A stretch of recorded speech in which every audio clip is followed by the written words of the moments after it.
Good afternoon. Thank you everyone for joining us as we launch this campaign for Albany.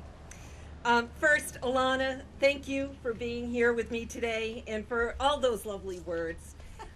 Interestingly, today is International Women's Day, a day celebrating the economic, political, and social achievements of women past, present, and future.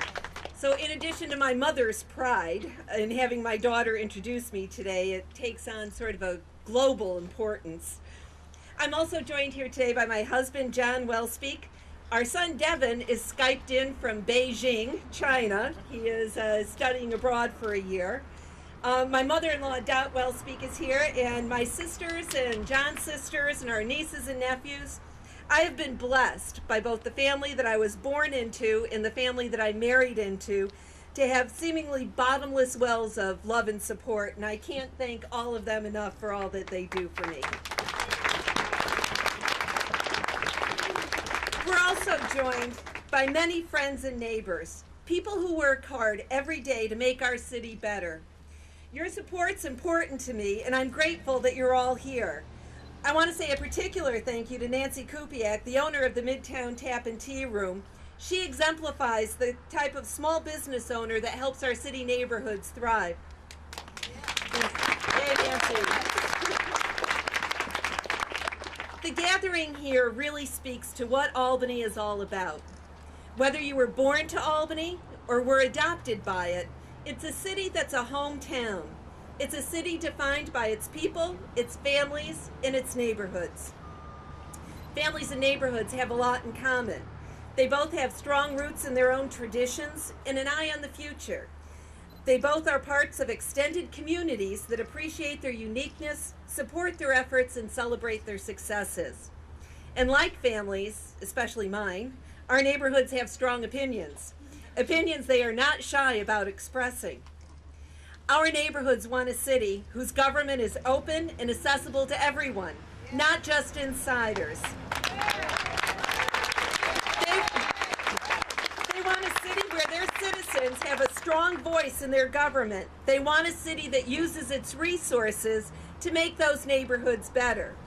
And they are asking, is Albany on the right track? No. As a mother and a homeowner, I know that families need to thrive in our city. As a neighborhood activist, I know that we need to make our communities attractive and livable for people at every stage of their lives. As an elected official, I know that our city must revitalize our neighborhoods to keep them safe and affordable. And I know what it will take to put us on the right track to becoming a 21st century city.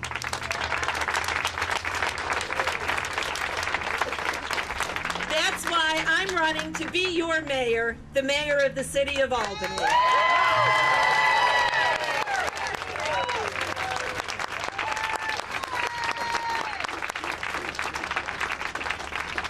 Albany faces a lot of challenges, and we all know what they are.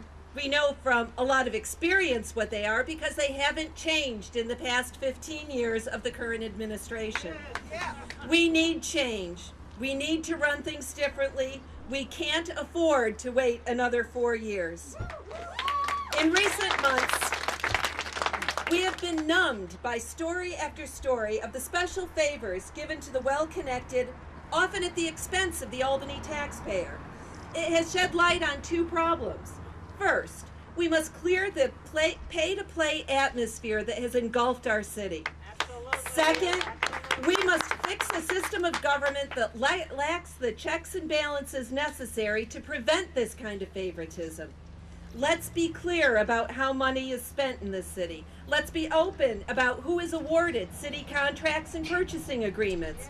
Let's do that by putting it all on the public record, on the website, where everyone can see it. We can't afford to wait another 4 years.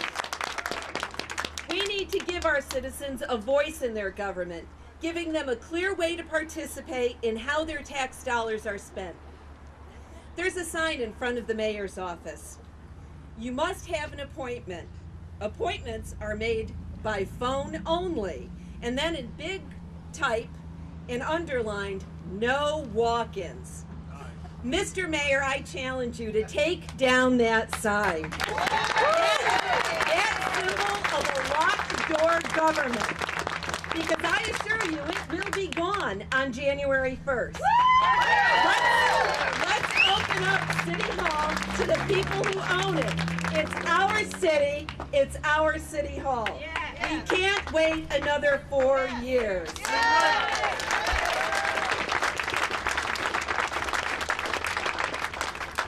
As a parent, a homeowner, an elected leader, and a neighborhood activist, I know that the key to making Albany a more livable city is revitalizing our neighborhoods.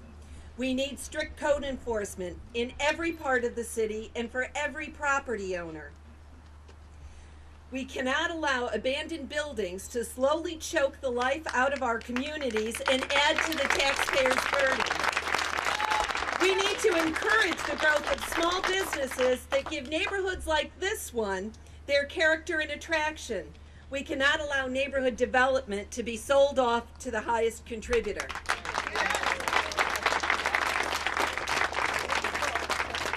Albany residents invest a lot in our homes, and our taxes are high. We need to be sure that our tax dollars are being put to good use.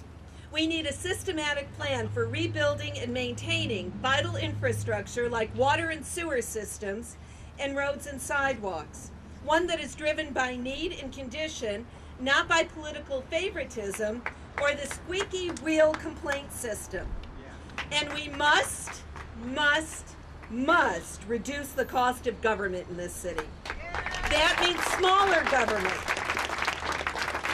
It means partnering with other levels of government to find new ways to share expenses. It means borrowing less and using our resources more carefully. We can't afford to wait another 4 years. Our communities need an education system that serves all our children and makes our city the first choice for Tech Valley. As the mother of 2 recent Albany High graduates, I know that there are both terrific opportunities in our public schools as well as too many hurdles standing in the way of too many families. We need the kind of leadership that brings the city, the school district, and our citizens together to solve this problem. We need the kind of leadership that stops the hostility and name-calling, and we cannot afford to wait another 4 years.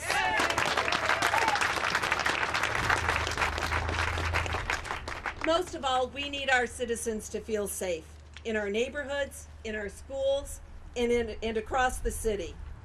This will require a coordinated city response that focuses on illegal guns, youth crime prevention, and community policing. All our citizens must know that our police force will work with them as a vital part of our communities. And we certainly cannot wait another 4 years for that.